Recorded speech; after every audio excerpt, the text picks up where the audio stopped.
we're supposed to talk about sentimentality this week, and something that's really important to us.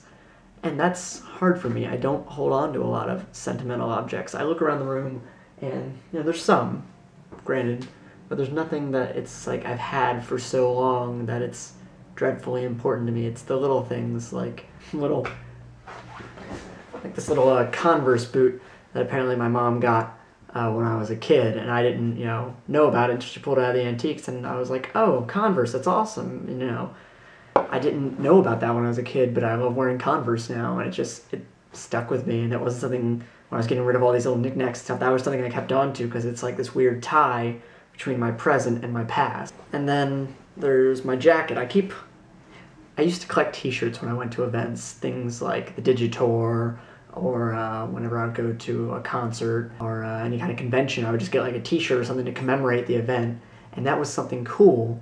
But I have so many t-shirts now, and I just have too many, so I stopped doing that, and I wanted to think of a new way to commemorate these events, these big things that I go to, these little pinpoints on my map. And so I started collecting pins, and, it's little ones, like I have this FUBAR pin, which is from my friend Jeff McComsey, who I work with, and he draws a comic book, and, I've kind of watched these different books come out, and he's done this awesome work, and I have this pin from the first issue of his FUBAR book, and I'll link it down below, so if you like Nazis and zombies and World War II, maybe you'll get a kick out of it. And then there's my Hogwarts pin, and I got that at Hot Topic, and it wasn't this big thing, but just, it was really when I started getting back into Harry Potter, so that, stuck with me. I took that to LeakyCon when I went. Then there's my Shorty Awards pin, and that, has a dual sentimentality to me. It's when, I got to interact with someone on the internet. I got to interact with Maureen Johnson, and I got to go to this event by happenstance, and it was also during my year of daily vlogs. And there's my Polygon pin.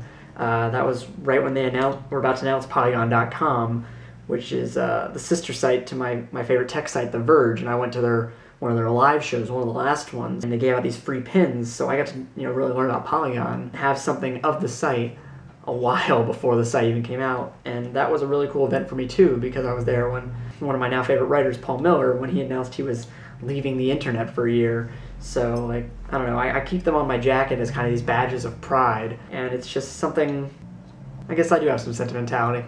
I don't know. Anyway, guys, until the next nerd, DFTBA, everybody.